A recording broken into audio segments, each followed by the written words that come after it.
Hello everyone, and welcome back to my channel. In this week's video, I'll share a sped up recording of my watercolour painting of a kookaburra. This painting was created on commission some time ago, and I am only just getting around to sharing this with you.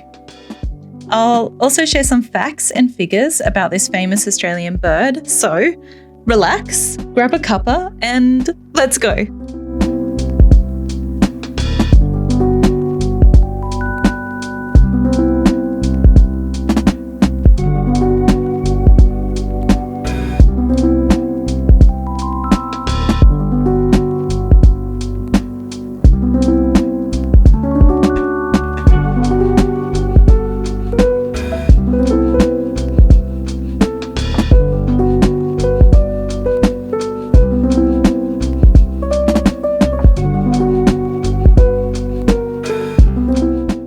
The kookaburra, known as the Laughing Kookaburra, is a familiar sight and sound to many Australians. The kookaburra actually belongs to the kingfisher family, but it rarely eats fish. Instead, kookaburras feed on small reptiles, insects, worms, and the occasional small mammal. I won't go into details, but if you have ever seen one eating a mouse, it's a pretty horrific sight. They're fierce hunters with sharp eyesight and a strong dagger-like beak, and they strike quickly, usually from a perch high in the trees. Have you ever seen it? It's pretty amazing how fast they are. They're stocky birds around 45 centimetres long, with feathers of soft browns, greys and white, and flashes of blue on the wings and the tail.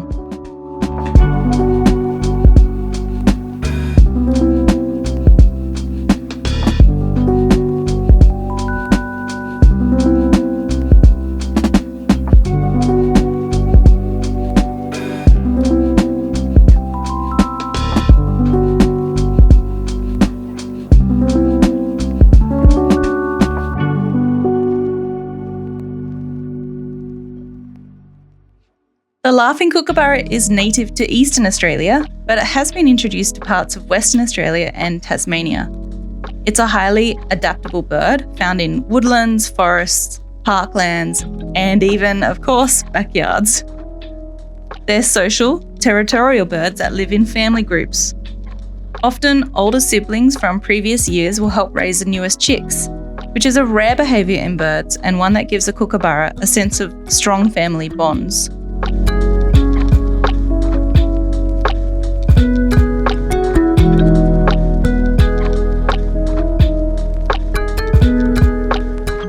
For me, kookaburras bring back special and happy memories. My grandpa loved kookaburras. I remember he even had a metal kookaburra hood ornament on his car. And he had a whole community of kookaburras that would regularly visit his house. They would sit on the clothesline waiting for him to break out a meal for them.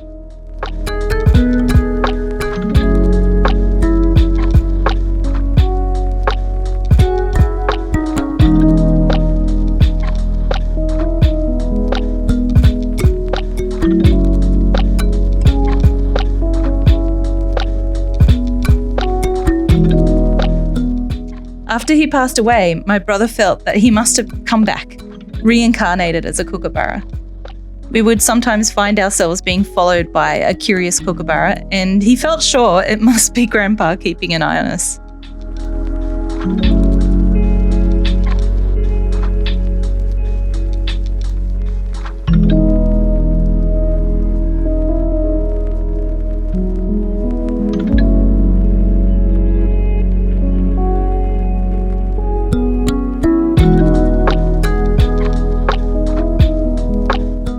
With kookaburras, you often hear them well before you see them. That's what makes a kookaburra instantly recognisable, is its call, a loud, cackling laugh. I hate to admit this, but I have been teasingly called a kookaburra in the past, and I can't help but hope that I'm never called one again in the future.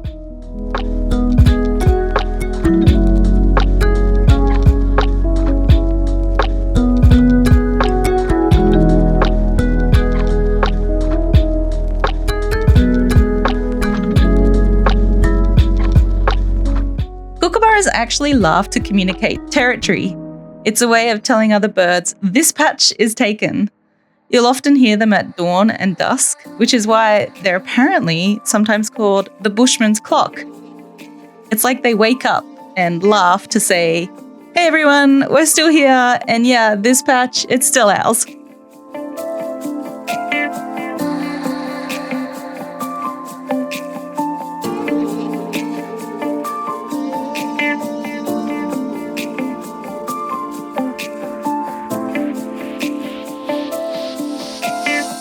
There's something wild and joyful about that laugh.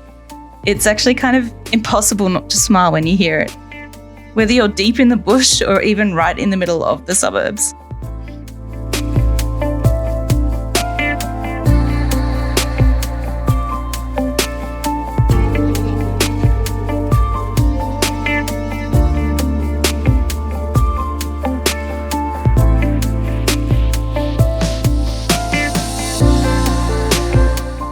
Kookaburras are patient hunters.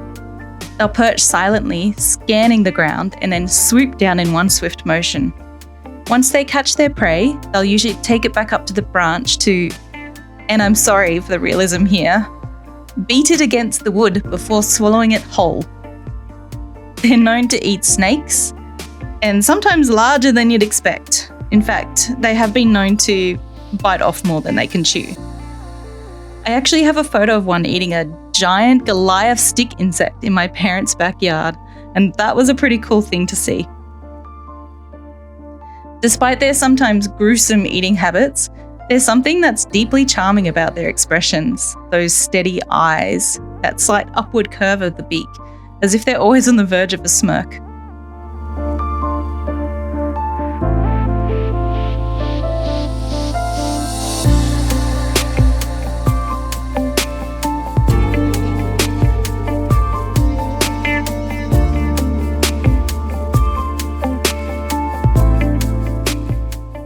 The kookaburra holds a special place in Australian culture. It's featured in children's books, cartoons, and nursery rhymes. You might know the song, Kookaburra Sits in the Old Gum Tree, which was apparently written in the 1930s by Marion Sinclair, and it's known by children around the world. Even my husband, who grew up in India, had heard of this song.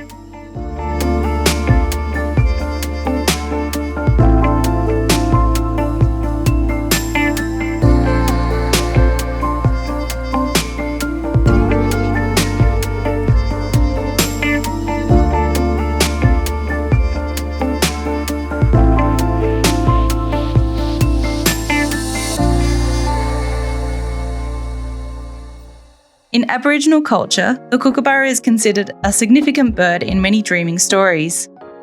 Some stories describe how its morning laughter was a signal to the sky spirits to light the sun, bringing day to the land.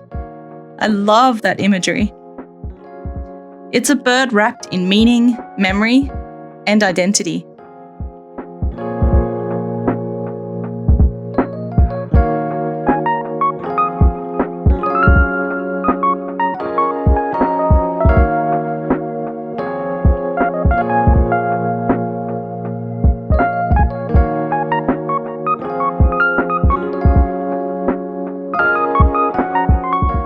Painting the kookaburra is always a joy. This is the second kookaburra painting I have created, and this one, as I mentioned earlier, was commissioned. But I love painting them, and will no doubt do so again soon.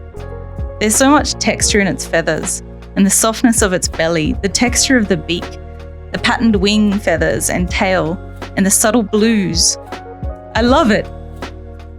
As usual, I began this piece with a light pencil sketch, just enough to map out the proportions, and from there I worked on the beak, followed by the eye to capture the bird's character, and then I began working on the feathers from the lighter tones to the darker and more vibrant colours.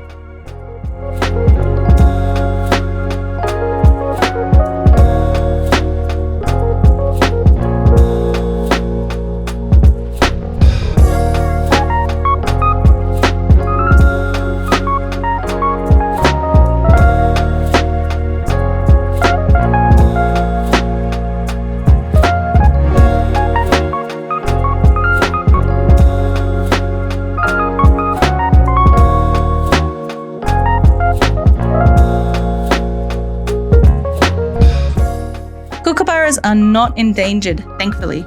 In fact, they're doing quite well. But like all wildlife, they face ongoing challenges from habitat loss, pesticides, and urban expansion. Sometimes people feed them meat scraps, which seems friendly but can harm them over time, especially if it's too fatty or lack essential nutrients. So, as much as we want to care for our feathered friends, be careful before feeding them these things. Do your research on what else you can do instead. Something else to consider is the kind of pesticides that people use to kill mice and rats, because many are harmful to birds, like the kookaburra. They will see the dead or dying rodent and think that it's an easy meal, only to be poisoned in turn.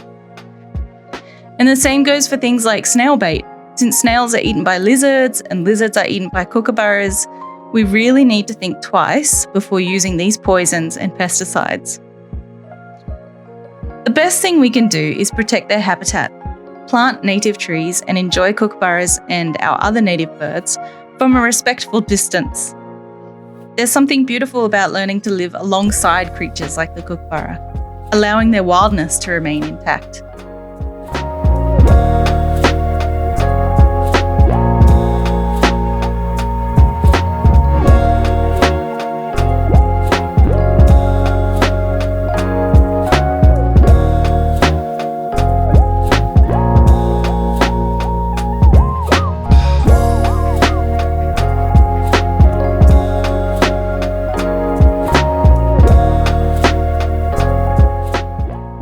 So thank you for spending this time with me and with the kookaburra. In a world that moves fast and is often stressful, I find solace in painting birds like this. It's a way of pausing, observing, and celebrating the quiet wonder in our everyday surroundings. If you enjoyed this video, feel free to like, comment, or subscribe for more watercolour journeys like this.